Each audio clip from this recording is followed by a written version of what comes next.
Today I begin a new life. Today I shed my old skin which hath too long suffered the bruises of failure and the wounds of mediocrity. Today I am born anew, and my birthplace is a vineyard where there is fruit for all. Today I will pluck grapes of wisdom from the tallest and fullest vines in the vineyard, for these were planted by the wisest of my profession who have come before me generation upon generation. Today I will savor the taste of grapes from these vines, and verily I will swallow the seed of success buried in each. A new life will sprout within me. The career I have chosen is laden with opportunity, yet it is fraught with heartbreak and despair, and the bodies of those who have failed, were they piled one atop another, would cast a shadow down upon all the pyramids of the earth. Yet I will not fail as the others, for in my hands I now hold the charts which will guide me through perilous waters to shores which only yesterday seemed but a dream. Failure no longer will be my payment for struggle. Just as nature made no provision for my body to tolerate pain, neither has it made any provision for my life to suffer failure. Failure, like pain, is alien to my life. In the past I accepted it as I accepted pain. Now I reject it, and I am prepared for wisdom and principles which will guide me out of the shadows into the sunlight of wealth, position, and happiness, far beyond my most extravagant dreams, until even the golden apples in the garden of Hesperides will seem no more than my just reward. Time teaches all things to him who lives forever, but I have not the luxury of eternity. Yet within my allotted time I must practice the art of patience, for nature acts never in haste. To create the olive, king of all trees, 100 years is required. An onion plant is old in 9 weeks. I have lived as an onion plant. It has not pleased me. Now I would become the greatest of olive trees, and in truth the greatest of salesmen. And how will this be accomplished? For I have neither the knowledge nor the experience to achieve greatness, and already I have stumbled in ignorance and fallen into pools of self-pity. The answer is simple. I will commence my journey unencumbered with either the weight of unnecessary knowledge or the handicap of meaningless experience. Nature already has supplied me with knowledge and instinct far greater than any beast in the forest. And the value of experience is overrated, usually by old men who not wisely and speak stupidly. In truth, experience teaches thoroughly, yet her course of instruction devours men's years, so the value of her lessons diminishes with the time necessary to acquire her special wisdom.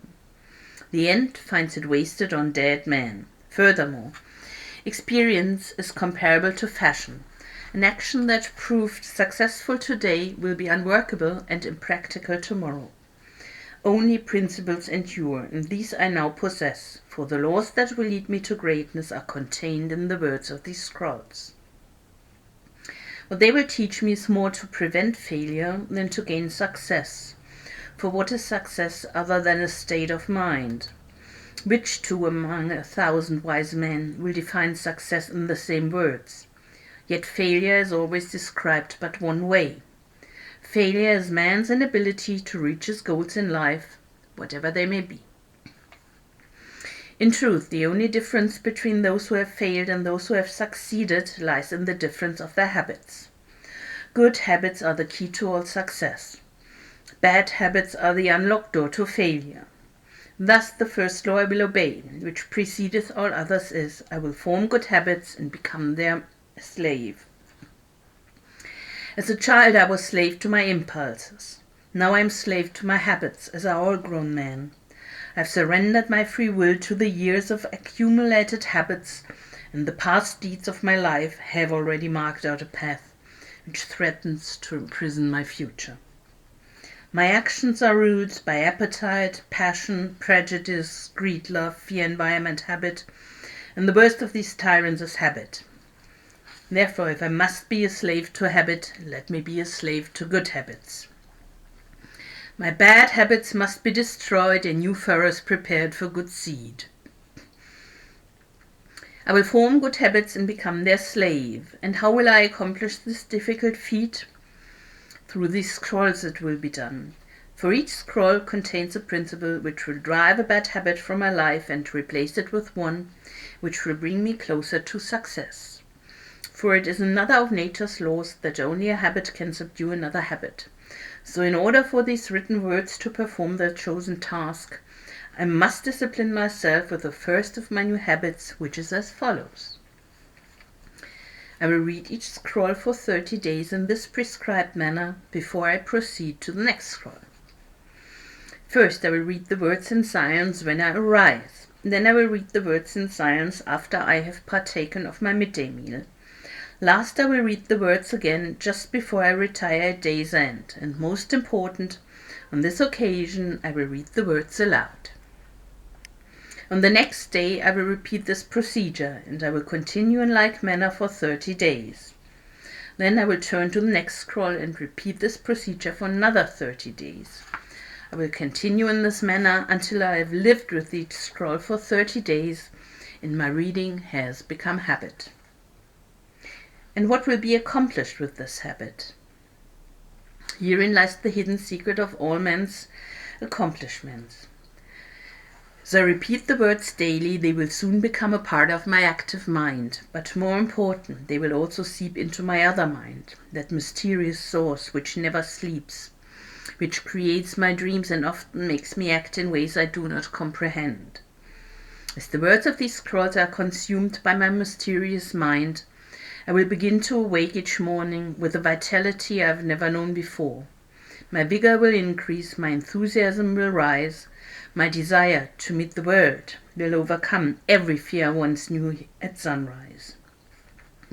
And I will be happier than I ever believed it possible to be in this world of strife and sorrow.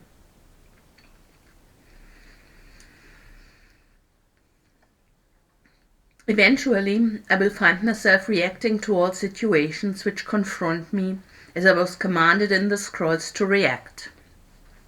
And soon these actions and reactions will become easy to perform, for any act with practice becomes easy. Thus a new and good habit is born, for when an act becomes easy through constant repetition, it becomes a pleasure to perform. And if it is a pleasure to perform, it is man's nature to perform it often.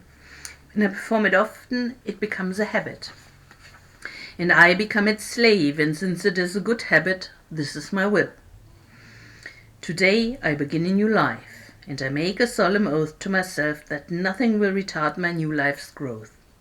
I will lose not a day from these readings, for that day cannot be retrieved, nor can I substitute another for it. I will not break this habit of daily reading from these scrolls, and, in truth, the few moments spent each day on this new habit are but a small price to pay for the happiness and success that will be mine. As I read and reread the words in the scrolls to follow, never will I allow the brevity of each scroll, nor the simplicity of its words to cause me to treat the scroll's message lightly. Thousands of grapes are pressed to fill one jar with wine, and the grape skin and pulp are tossed to the birds. So it is with these grapes of wisdom from the ages. Much has been filtered and tossed to the wind. Only the pure truth lies distilled in the words to come. I will drink as instructed and spill not a drop, and the seed of success I will swallow. Today my old skin has become as dust. I will walk tall among men, and they will know me not. For today I'm a new man with a new life.